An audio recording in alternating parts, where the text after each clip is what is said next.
Hola compañeros, buenas tardes, bienvenidos a un curso más de acreditación, nuestro quinto curso. Este lleva por título Acciones esenciales para la seguridad del paciente. Con el paso de los años se ha vislumbrado todo un panorama un poco desolador en cuanto a las principales causas de muerte de los pacientes. Se dice que los datos más recientes publicados muestran que la falta de seguridad del paciente en Estados Unidos es la tercera causa de muerte. Y en México se estima que el 8% de los pacientes hospitalizados sufren algún tipo de daño y de esto un 2% muere. Es importante que hoy en día nosotros conozcamos cuáles son los protocolos a nivel internacional que evalúan la seguridad del paciente. Y ¿por qué tenemos que evaluar la seguridad del paciente? Bueno, primero que nada tenemos unos principios éticos y entre estos tenemos al principio de no maleficencia, ¿ok? El no hacer daño.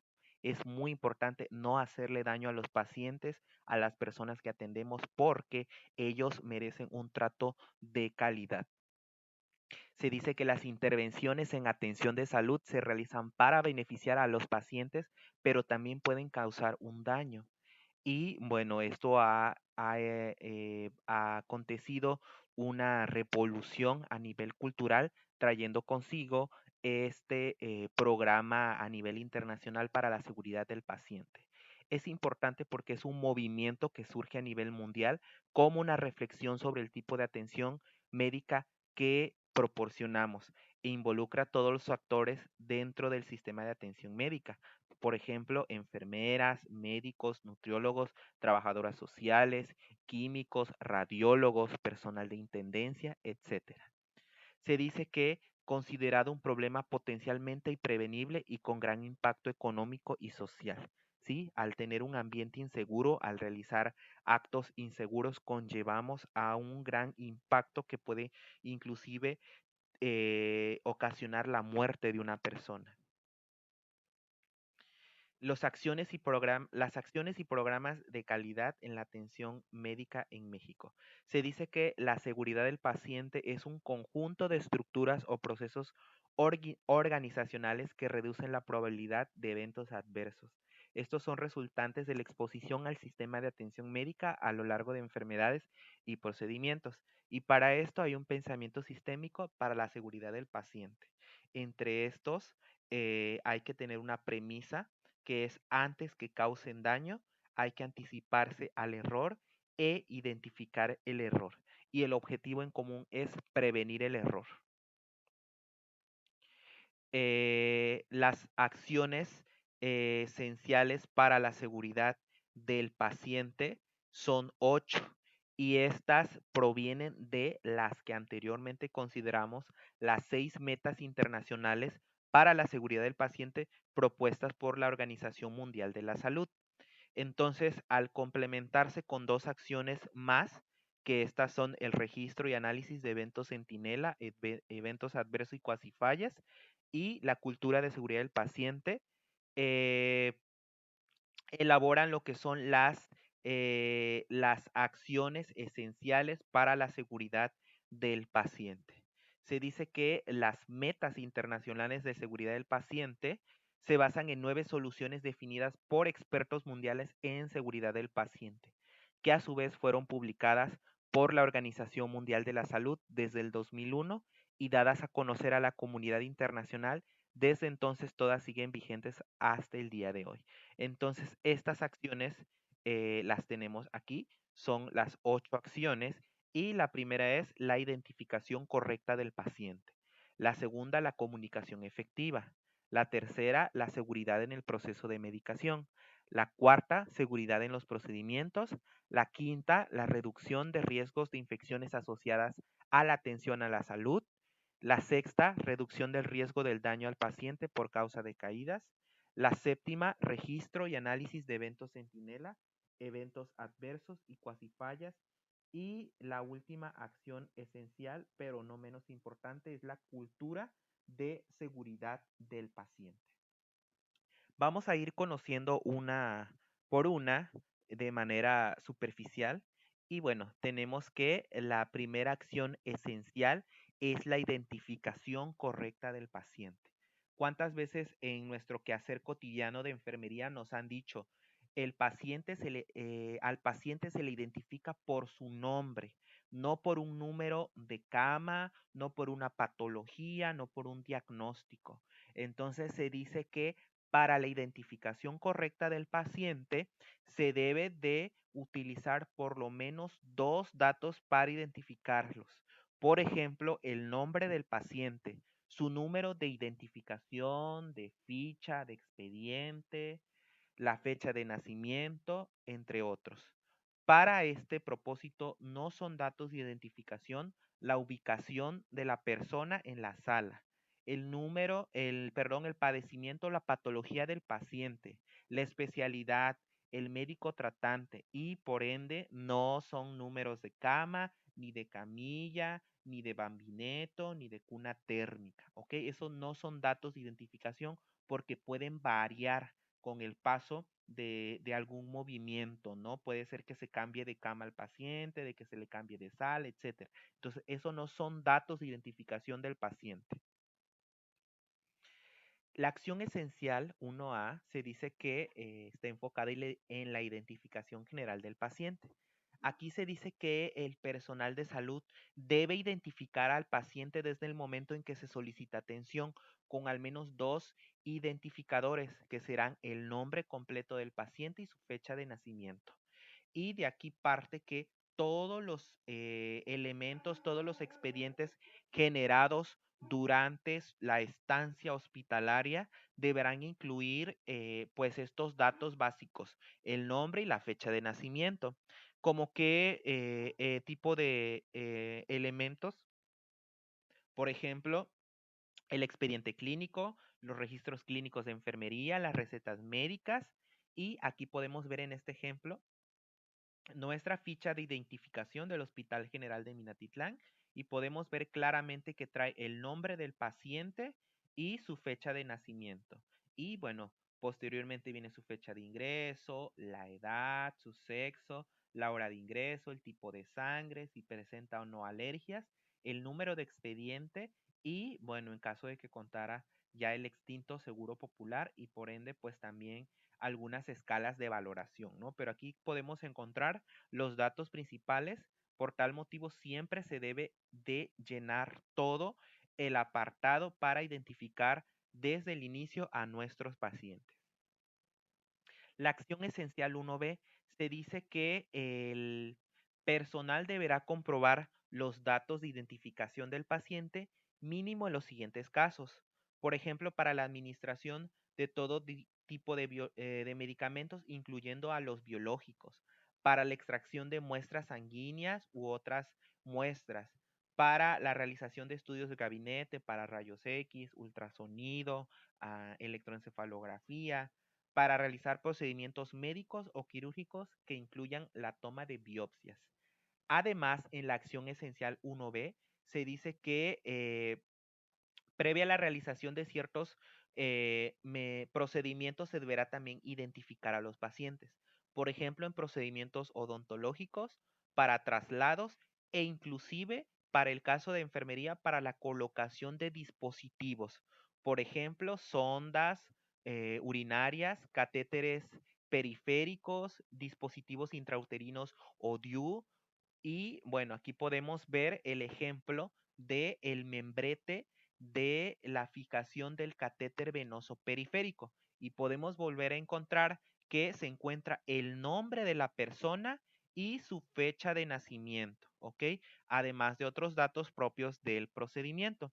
¿Por qué es importante nombre y fecha de nacimiento? Porque puede ser que nombres comunes puedan repetirse en la misma sala y ya ha ocurrido con apellidos convencionales o nombres convencionales, por ejemplo, José, María, Hernández, Pérez, ¿ok?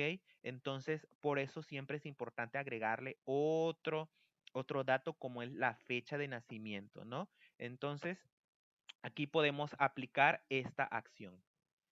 Se dice que en caso de que se realiza algún procedimiento preventivo, diagnóstico, terapéutico, sea necesario de retirar el identificador, deberá colocarse de manera inmediata cuando éste se concluya. Y por ejemplo, aquí tenemos otro identificador que es la pulsera de identificación que se coloca desde el ingreso de un paciente, ¿no? Entonces, esta pulsera igual debe de tener el nombre del paciente, su fecha de nacimiento, la hora de ingreso, la fecha de ingreso, su número de expediente y a menos que se realizara algún procedimiento, se tendría que retirar y posteriormente colocar. Por ejemplo, para la colocación de pues un dispositivo o un catéter venoso periférico, si lo tiene en esa extremidad, pues colocársela en la otra extremidad. Siempre estar identificando al paciente.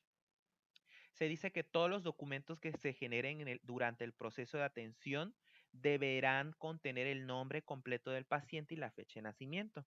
Y aquí tenemos el ejemplo de nuestra hoja de enfermería, nuestra hoja de registros clínicos, y tenemos el nombre del paciente y su fecha de nacimiento, ¿no? Aquí ya tenemos identificado al paciente y su fecha de nacimiento. Siempre es importante la comunicación eficaz, que ahorita vamos a ver, porque siempre hay que corroborar de en todo momento con el paciente, con los archivos que traiga, ya sea su acta de nacimiento, su CURP, ¿ok?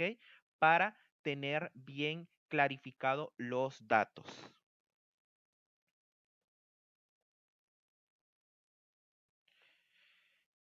La acción esencial número 2 lleva por título comunicación efectiva.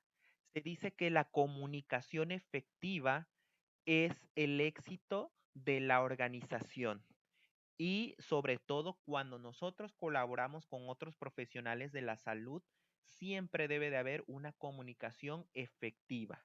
Se dice que debemos contar con todas las destrezas de comunicación para poder desempeñarnos con cada una de ellas. Y entre estas destrezas pues incluyen las competencias en el habla, en la dicción, en la gesticulación, en la pronunciación, ¿ok?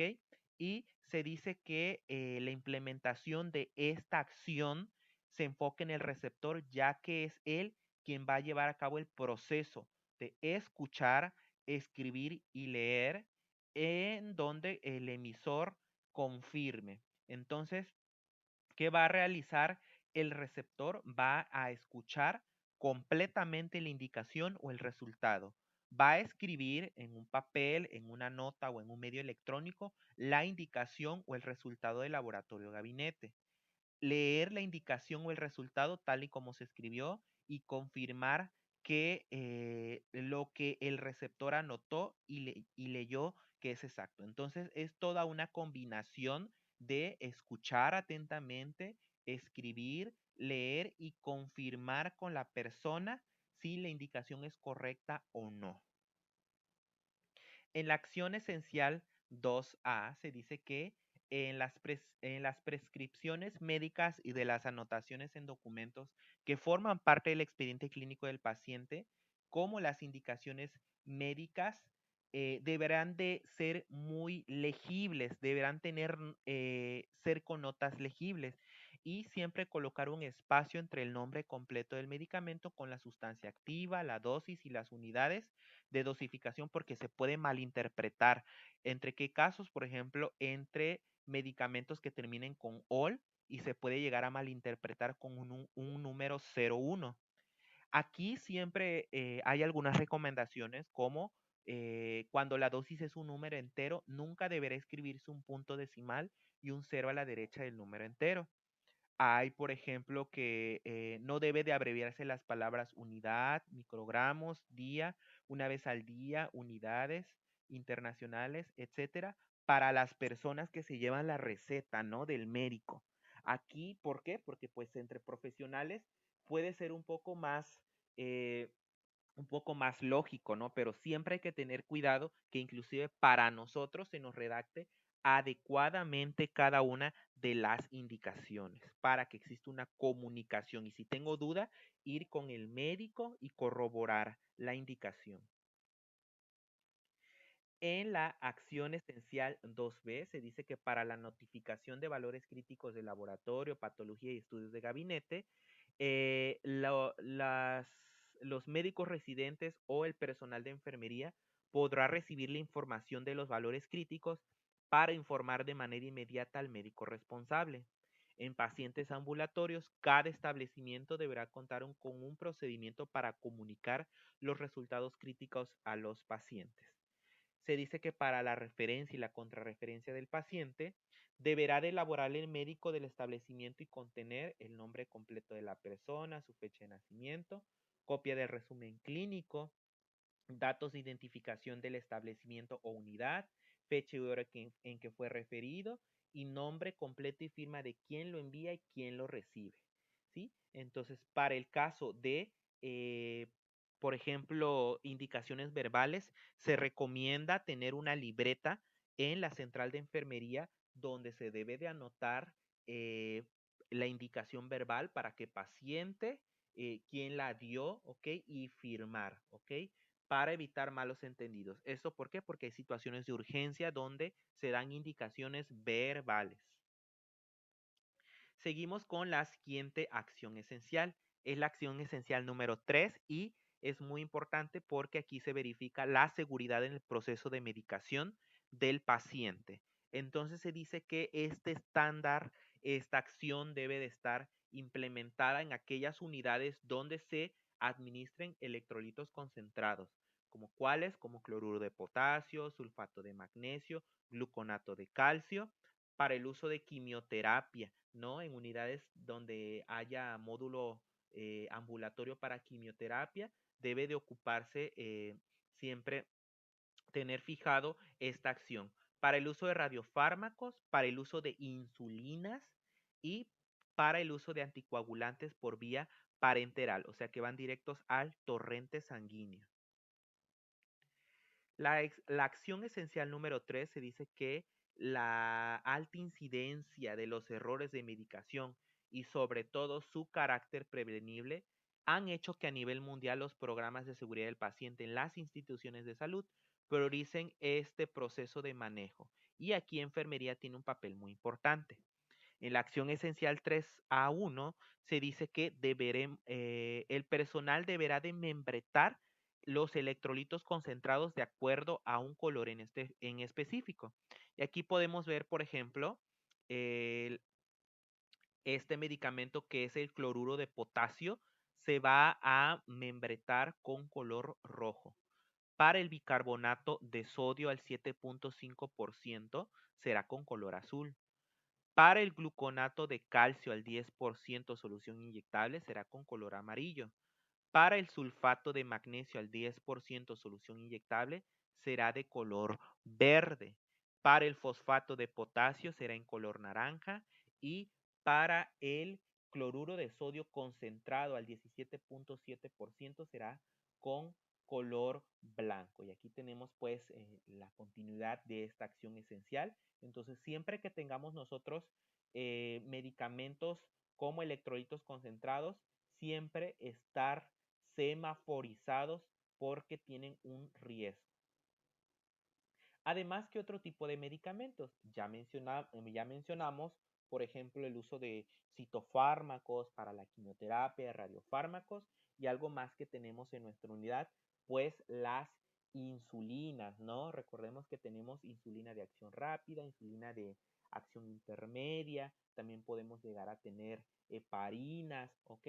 Entonces, estos medicamentos, estos frascos deberán tener un círculo rojo, tendrán que tener esta etiqueta y resguardados como de alto riesgo, aunque se encuentren en el refrigerador.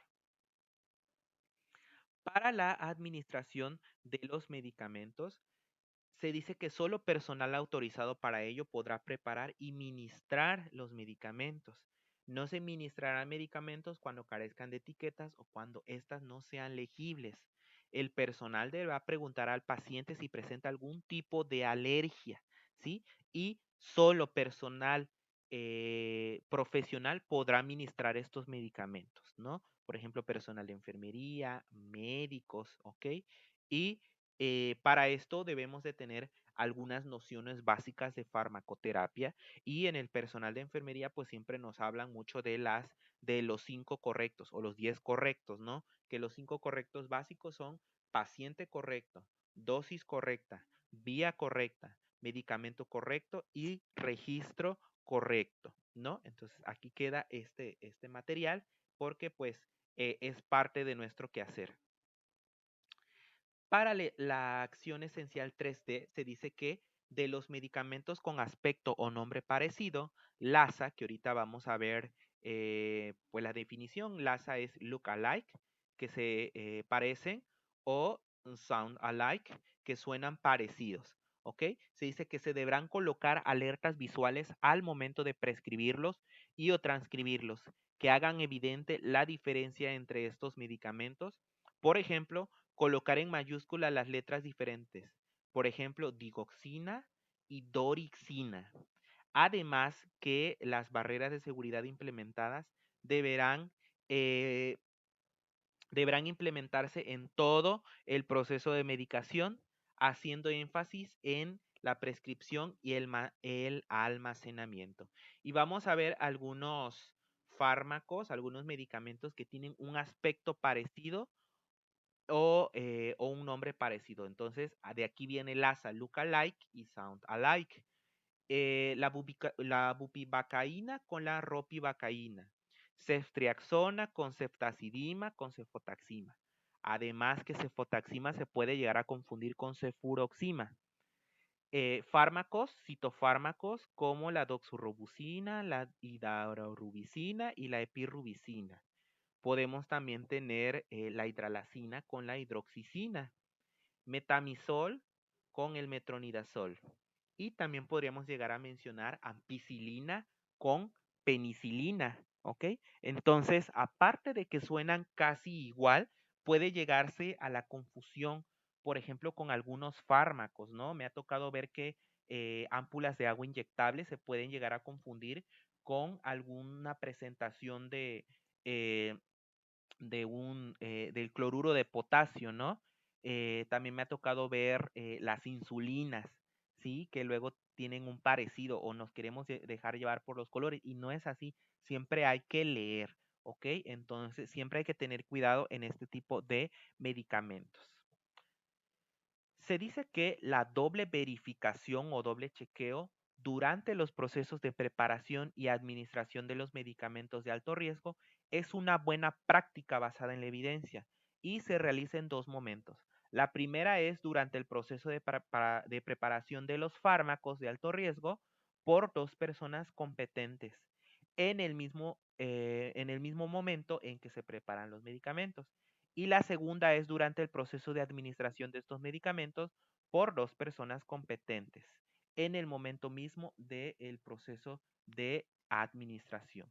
Entonces se dice que la administración de para la administración de fármacos de alto riesgo se debería contar con otra persona en donde se debe realizar esta verificación.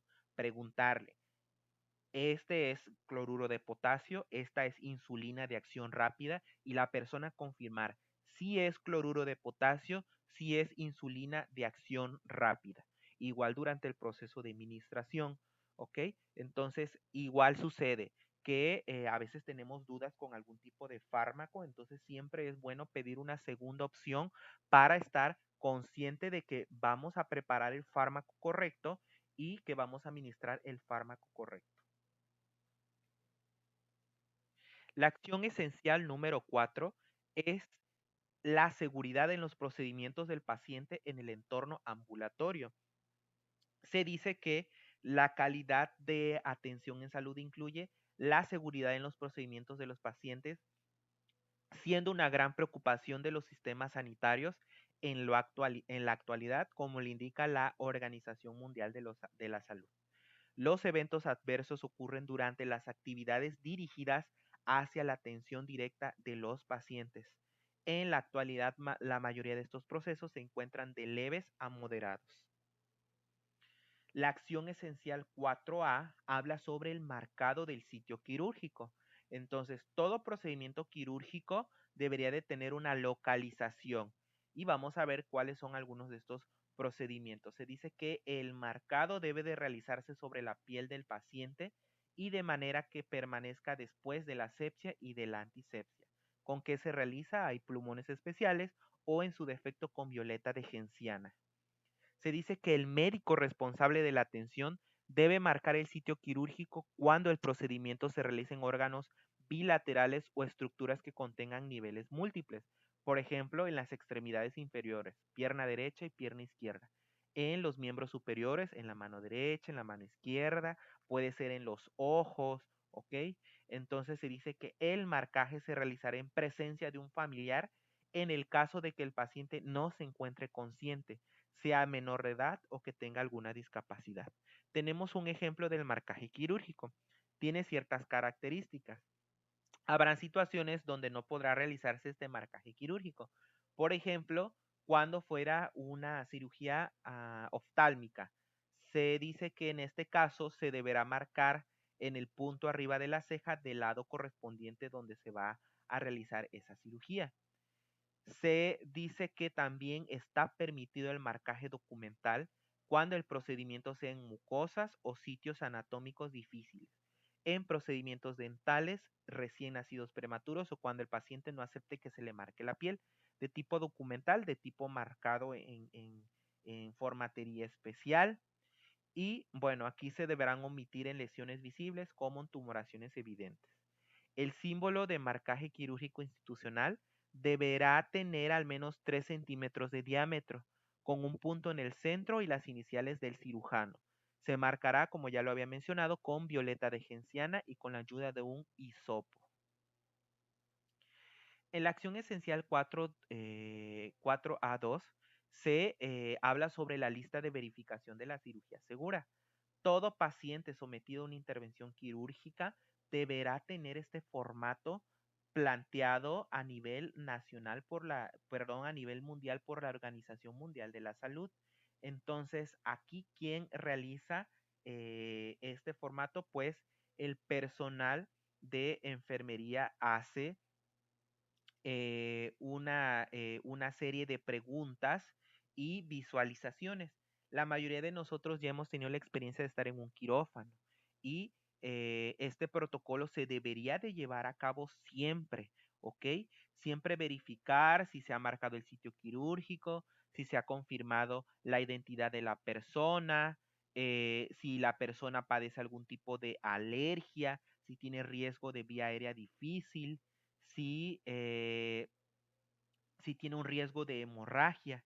Además, durante la incisión, eh, el enfermero, el anestesista y el cirujano deberán confirmar que los miembros se hayan presentado, si confirmar la identidad del paciente, ver si hubo una profilaxis con antibiótico-terapia en los últimos 60 minutos. Y bueno, aquí viene toda una serie de preguntas y aseveraciones que evalúan como tal la seguridad en la cirugía. Por eso es una lista de verificación de la cirugía. Al finalizar, siempre hay un apartado que pues es modificable este formato y en nuestras instituciones lo tenemos que firma la enfermera circulante, el instrumentista, el cirujano, el anestesiólogo, si hay algún ayudante, todos firman, ¿ok? ¿Por qué? Porque antes se daba muy a común que eh, quedaba una gasa, quedaba una tijera dentro de la cavidad y nadie sabía nada. Entonces, aquí queda este formato. En la acción esencial 4B se dice que el tiempo fuera o time out es la confirmación de la información en el momento inmediato previo al inicio del procedimiento. Permite resolver cualquier duda o confusión y debe realizarse siempre independientemente si es una urgencia.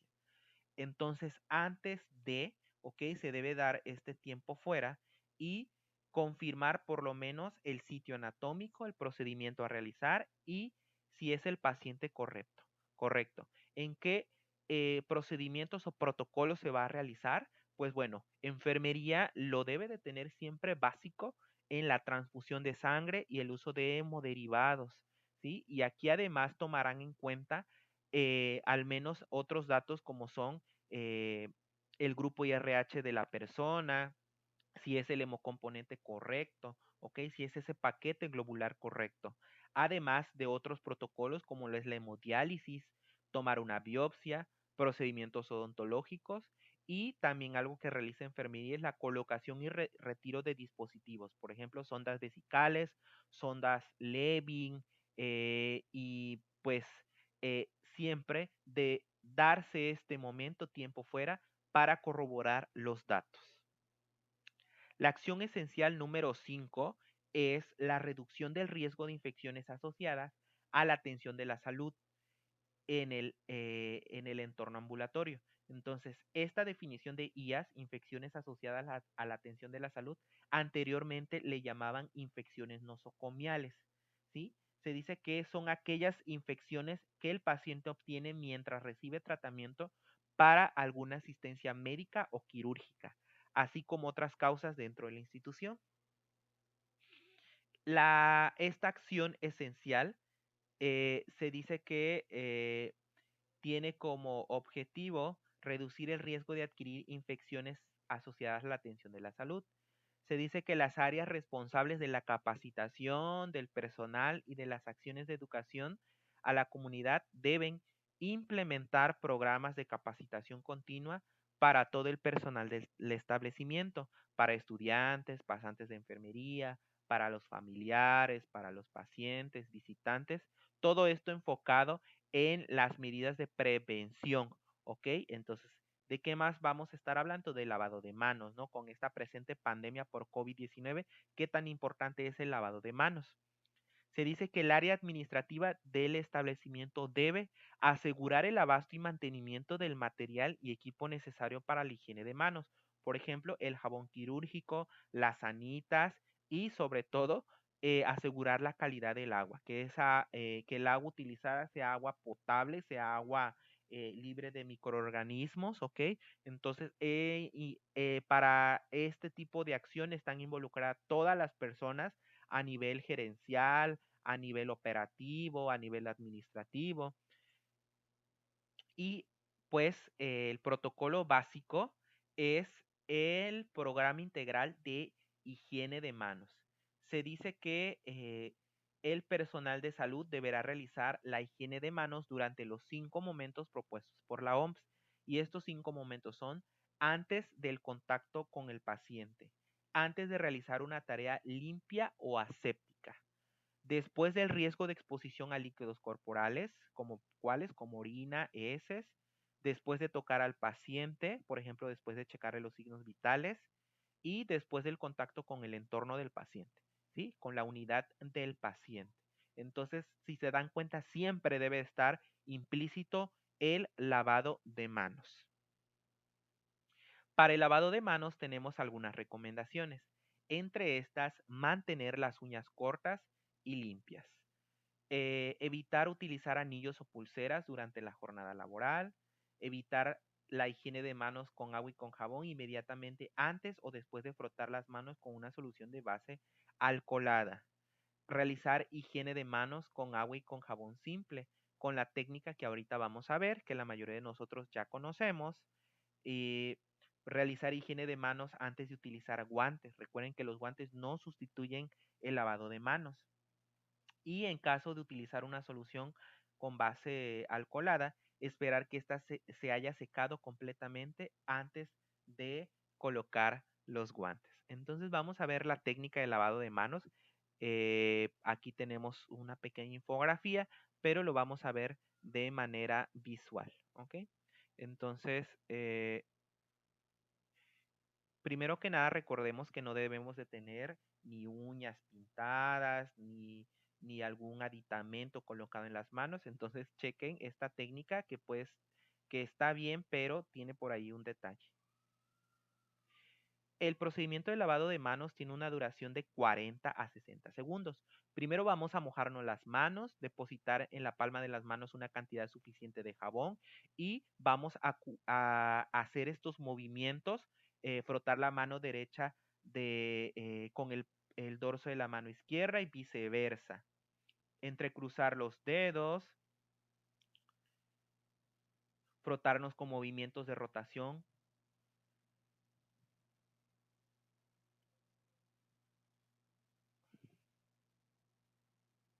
hacer movimientos de rotación y viceversa, enjaguarnos las manos, secarnos con una sanita o una toalla y secar el grifo usando una sanita más, ¿ok? Entonces, si se dan cuenta, es una técnica pues que no las podemos aprender. La idea es que siempre cubramos todos los espacios, ya sea interdigitales, el dorso, la palma, etcétera, para que nuestras manos estén seguras. Aquí hay otras observaciones. Se dice que siempre hay que ocupar guantes cuando exista contacto con sangre y otro material potencialmente infeccioso. Utilizar guantes para manipular objetos, materiales o superficies contaminadas con sangre o fluidos biológicos. Cambiar a un par nuevo de guantes cuando en un mismo paciente pase de una zona del cuerpo contaminada a una zona limpia. Nunca ocupar el mismo par de guantes para el cuidado de más pacientes. Evitar la higiene de manos con los guantes puestos. Recordemos que los guantes no sustituyen a la higiene de manos. Entonces siempre tenemos que realizarnos higiene de manos. Usar obligatoriamente guantes en el caso del personal de salud con lesiones cutáneas. La siguiente acción es la acción esencial número 6. Es la reducción del riesgo de daño al paciente por causa de caídas. Se dice que la OMS define a la caída como la consecuencia de cualquier acontecimiento que precipite al individuo hacia el suelo contra su voluntad. Entonces, eh, tenemos que con el paso del tiempo van surgiendo algunos factores de riesgo. Estos factores de riesgo pueden ser internos o externos. De manera intrínseca, se dice que, o internos, se dice que son aquellos que están relacionados con el propio paciente y estarán determinados por cambios fisiológicos relacionados con la edad, patologías agudas o crónicas y por el consumo de fármacos. Y en el caso de una población especial tenemos a los niños menores de 6 años, a los adultos mayores de 65 años, que pues presentan, pues aparte de su edad, algunos otros riesgos multifactoriales. Por ejemplo, en los adultos mayores, patologías agregadas, ¿no? Patologías como puede ser una artritis reumatoide. Y en los niños menores de 6 años, pues que son muy dependientes de los padres, ¿no? Entonces muchos de ellos en su desarrollo motor, ¿ok? Pueden llegar a tener alteraciones. Factores relacionados con el envejecimiento, ¿sí? Los propios problemas en la marcha, en la posición, en la estabilidad postural, o si tienen algún tipo de patología como neurológica, ¿no? Si tuvieron un evento vascular cerebral, alteraciones musculoesqueléticas, cardiovasculares, etcétera, son factores de riesgo. Entre los factores extrínsecos tenemos a los factores externos. Entonces, estos son los llamados factores ambientales, que pueden ser del entorno arquitectónico de la unidad hospitalaria. Y entre ellas incluye al equipo y al mobiliario, además de los procesos de atención. Entonces, se dice que tan solo estos factores extrínsecos, que incluyen a la arquitectura, etcétera, contribuyen para que una persona sufra un riesgo de caídas hasta en un 50% de los casos. ¿Cuáles son algunas intervenciones que se deberían de tomar en cuenta? Evitar realizar cambios bruscos de postura, reportar inmediatamente las fallas, descomposturas o falta de equipo que se encuentren relacionados con la seguridad del paciente, por ejemplo, sillas de ruedas, camillas. En caso de que un paciente sufra una caída, se debe de registrar y notificar inmediatamente siguiendo el protocolo.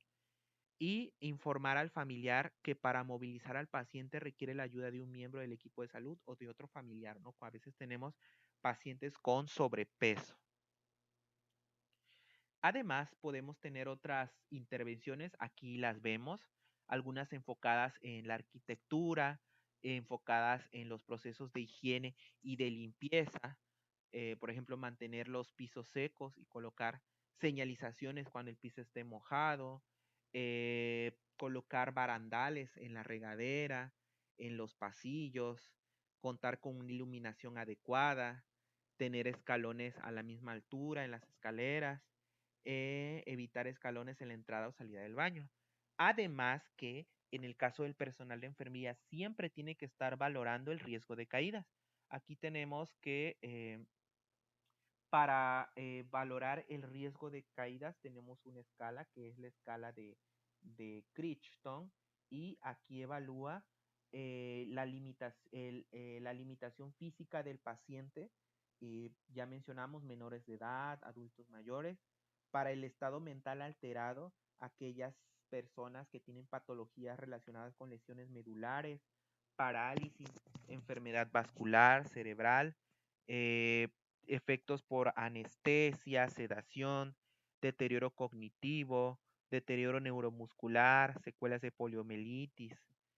Para el tratamiento farmacológico que implica riesgo puede ser el uso de diuréticos, ¿no? Estos diuréticos que pueden tener cambios en la presión arterial, ocasionar una hipotensión, para el uso de psicotrópicos, para el uso de hipoglicemiantes, laxantes, antihipertensivos, digitálicos, antiarrítmicos, sedantes, antiinflamatorios no esteroideos, broncodilatadores. Para las personas que tienen problemas de comunicación, se puede hablar también que pues aquellas personas que hablan una lengua local, ¿sí? A veces en nuestra zona es muy común hablar una lengua local y las personas no van a comprender muchas veces las indicaciones. Por eso es importante tener desarrolladas otras competencias a nivel intercultural que ya hemos hablado, a nivel de la gesticulación, de la comunicación que no se habla, ¿no? Y bueno, aquí tenemos cómo codificar el riesgo de caídas con esta escala de Crichton de 4 a 10 puntos en rojo, el mediano riesgo de 2 a 3 puntos y en bajo riesgo en color verde de 0 a 1 punto. La acción esencial número 7 es el registro y análisis de eventos centinelas, eventos adversos y cuasifallas. Y aquí, ¿cuál sería la diferencia? Bueno, tenemos definiciones operacionales. Se dice que un evento centinela es un hecho inesperado no relacionado con la historia natural de la enfermedad que llega a producir la muerte de la persona, pone en riesgo su vida, le deja secuelas, produce una lesión física o psicológica grave. El evento adverso es un daño o resultado de la atención clínica y no por las condiciones basales del paciente. Y una cuasifalla es una acción u omisión que podría haber dañado al paciente, pero por azar, la prevención o la mitigación de la misma no lo dañó. ¿Cómo podemos diferenciar ciertas situaciones? Bueno, aquí hay un cuadro de severidad que estratifica cuál es el evento, si es evento centinela, evento adverso o cuasifalla. Tenemos que, de acuerdo a la severidad, un evento centinela puede ser la muerte de una persona. Por ejemplo, una muerte obstétrica, ¿no? Una muerte que por mala praxis puede llegarse a acontecer. Por una pérdida de un órgano o la función. Igual, por una mala praxis médica, ¿ok? Puede llegarse a la extirpación de un órgano que no era el adecuado, ¿no? ¿Cuántas veces hemos escuchado esos casos que se daban donde le habían hecho cirugía en el lugar no correcto, ¿no? Eh, y bueno, aquí hay otro evento, cirugía en sitio, procedimiento paciente incorrecto. Entonces, por ejemplo, a alguien que le hayan amputado una extremidad, ¿ok? Ya es pues, algo no reversible. Entonces, esto es un evento centinela, ¿ok? Un evento adverso, aquí lo clasifican en grave o leve, pueden hacer aquellos que requieren tratamiento de alta complejidad para tratar el evento adverso. Tratamiento adicional, requerir vigilancia en las próximas 24 horas y puede llegar a tener solución inmediata.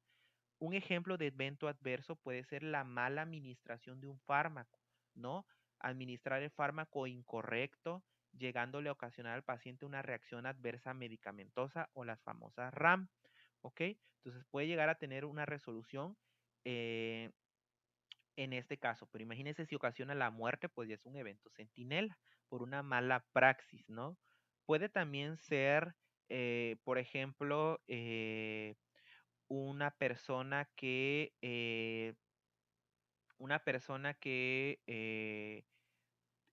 se le realizó un eritema, una inflamación, una flebitis, ¿no? Por la colocación de un dispositivo no adecuado, ¿sí? Colocar un catéter de mayor calibre en donde no era. Entonces puede ser un evento adverso. Puede ser recuperable, puede ser que sí. Entonces aquí hay un evento adverso.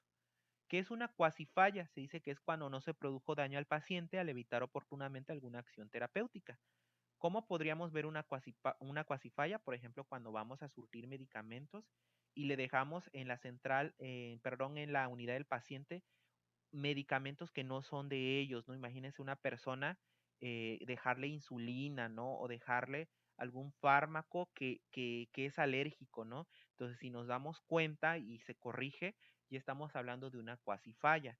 Apuesto que cada uno de ustedes tiene múltiples situaciones en las que han sido presentes y se puede, perdón, se pueden mencionar eventos centinela, eventos adversos o cuasi fallas. Otra cuasi falla podría ser dejar los barandales abajo de la cama del paciente, ¿no? Entonces, darse cuenta y, bueno, ¿quién lo dejó? Ya se empieza a investigar, ¿no? Esa es una cuasi falla, ¿no? El paciente se pudo haber caído, ¿ok? Se dice que el proceso de cambio, la inserción de la cultura de la seguridad, es conciencia de que las cosas pueden ir mal. Por tal motivo hay que ser capaz de reconocer errores, aprender de ellos y actuar para mejorar las cosas. Entre algunas recomendaciones a nivel internacional que se dan es que se dice que el registro de eventos adversos se debe realizar inmediatamente cuando ocurre el evento adverso o tan pronto cuando sean identificados. Para esto existen algunas instancias como eh, que han elaborado un sistema como lo es el sistema de registro de eventos adversos de la Dirección General de Calidad y Educación en Salud. ¿Ok?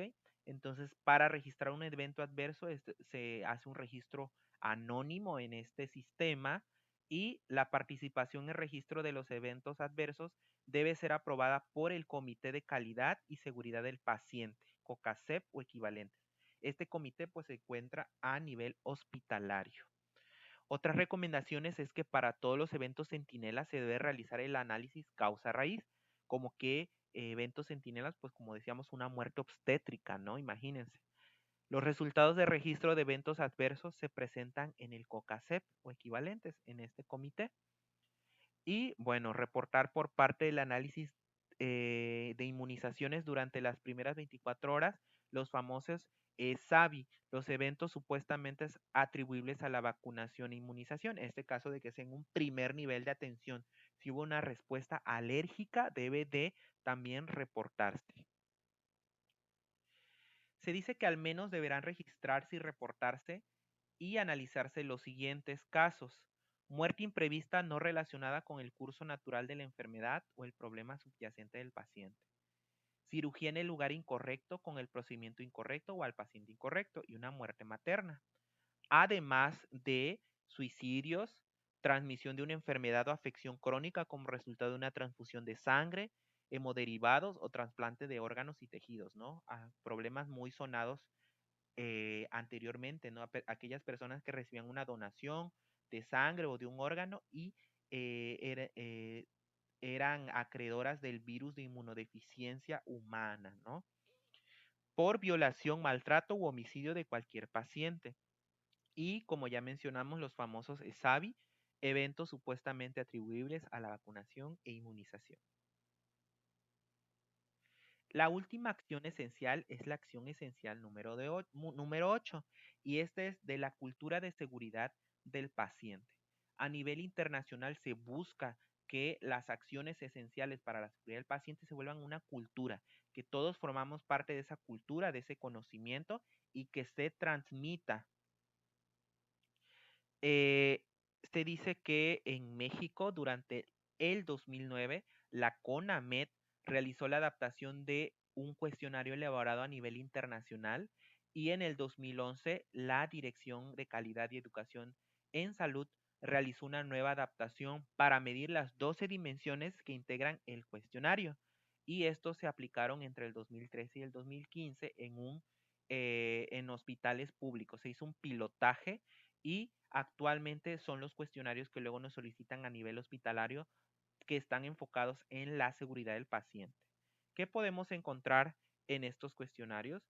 Bueno, tenemos toda una serie de ítems y la idea es que este cuestionario sirva para sensibilizar al personal sobre la seguridad del paciente, evaluar la cultura de seguridad del paciente de la organización, identificar fortalezas, analizar tendencias en el cambio de la cultura de la seguridad del paciente, realizar comparaciones y bueno, este cuestionario tiene un enfoque multidisciplinario aplicado a personal clínico y no clínico y con enfoque sistémico en todas las áreas, en todos los turnos.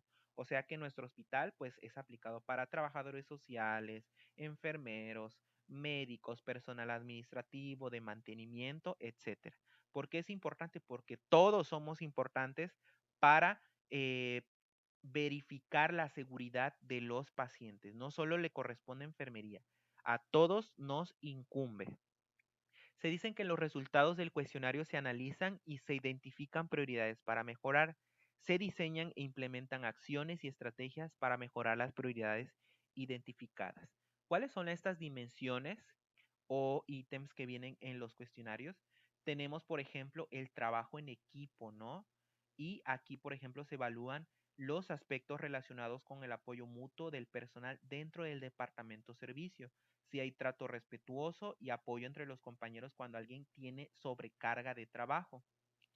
Además, se evalúan otras dimensiones como las expectativas y acciones del jefe o supervisor del servicio para promover la seguridad de los pacientes, el aprendizaje organizacional, la mejora continua, el apoyo de la dirección del hospital para la seguridad del paciente, la percepción general de la seguridad del paciente, la retroalimentación y comunicación sobre errores, el grado de apertura de la comunicación, la frecuencia de eventos adversos reportados, el trabajo de equipo entre departamentos y servicios y si existe la suficiente dotación, suficiencia y gestión de recurso humano.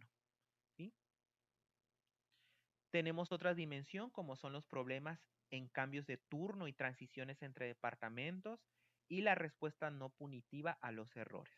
¿Sí? Entonces, estas dimensiones son evaluadas por medio de ítems o preguntas que pues nosotros aquí participamos.